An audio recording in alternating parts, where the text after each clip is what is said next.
Today's the last episode of Velshi, and I'm not going far, as you know. Starting Monday, June 15th, I'm going to take over as host of the 11th hour. That's Monday through Friday at 11 p.m. Eastern. But over the last 6+ years, this show that I love so much has been my home on MS Now. From the very first episode on February the 15th of 2020, we've covered it all. Breaking news, presidential campaigns, a pandemic, racial justice movements, wars, impeachments, the capture of a head of state, and so much more. Here's a quick look back at some of those moments.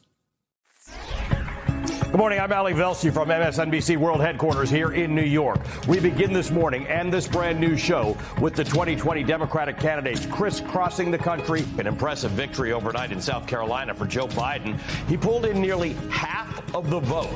Thanks to all of you. We just won, and we've won big because of you. Today we're kicking off our Velshi Across America 2020 tour. I want to ask you who you're voting for and why.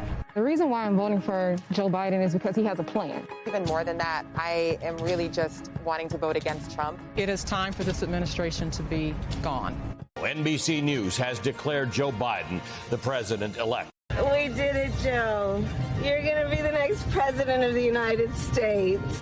This is the time to heal in America.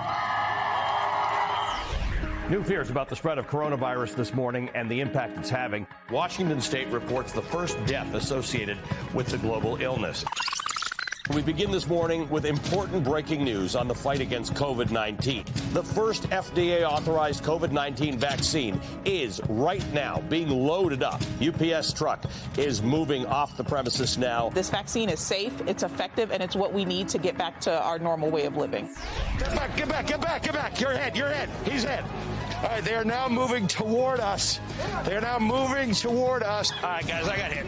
Yeah, I got hit. Hold on. Those protests honoring the memory of George Floyd continue across our country. Floyd was not the first one, but he should be the last. The former Minneapolis officer who kneeled on George Floyd's neck for nearly 9 minutes will make his first court appearance. Guilty.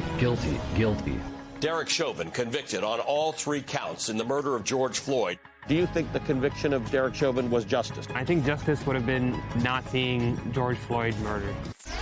I'm Ali Velshi, live outside the heavily fortified Capitol. This week, it came under siege by a deluded insurrectionist group of thugs and domestic terrorists.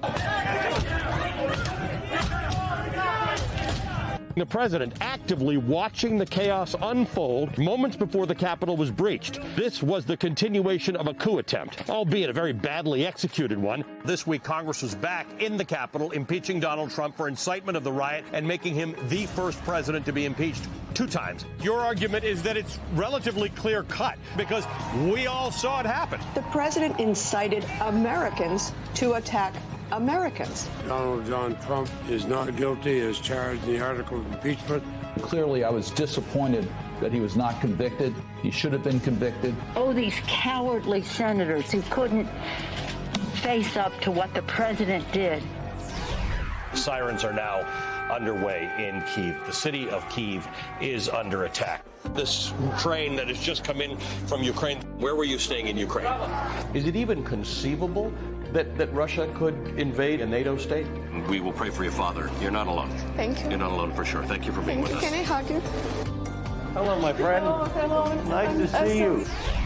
The Supreme Court overturned Roe v. Wade, the landmark precedent that once guaranteed abortion as a constitutional right in America. It's a sad day for the court and for the country. We knew this was coming. It's gut-wrenching. I'm heartbroken. I'm angry. I'm sad. These justices went against the will of the people. I will never need an abortion, but I recognize that removing her right to make that decision is an erosion of an existing and important freedom.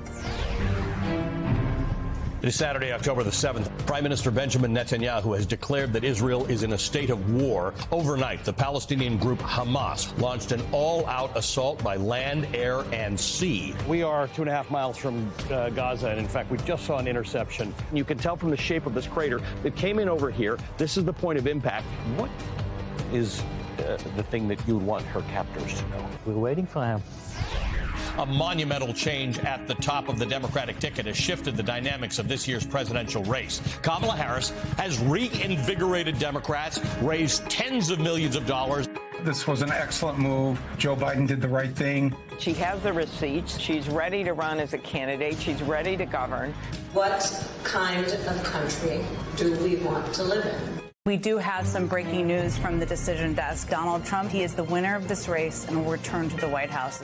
Tuesday was different from November 8th, 2016. That felt like an accident. This didn't.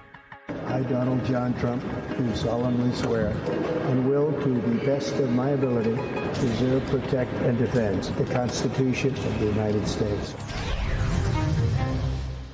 Overnight, the United States has carried out a large-scale strike against Venezuela and its leader, President Nicolas Maduro. They executed strikes across the Venezuelan capital of Caracas. A White House social media account posted this video of Maduro in New York yesterday. I think there are very few Americans right now who have any idea why the United States did this. We're going to be running it with a group, and we're going to make sure it's run properly. The president was much more focused on Venezuela's hefty oil supply. He referred to it 25 times during the press conference. 72 hours ago, America arrived at a turning point. Renee Good should not be dead today.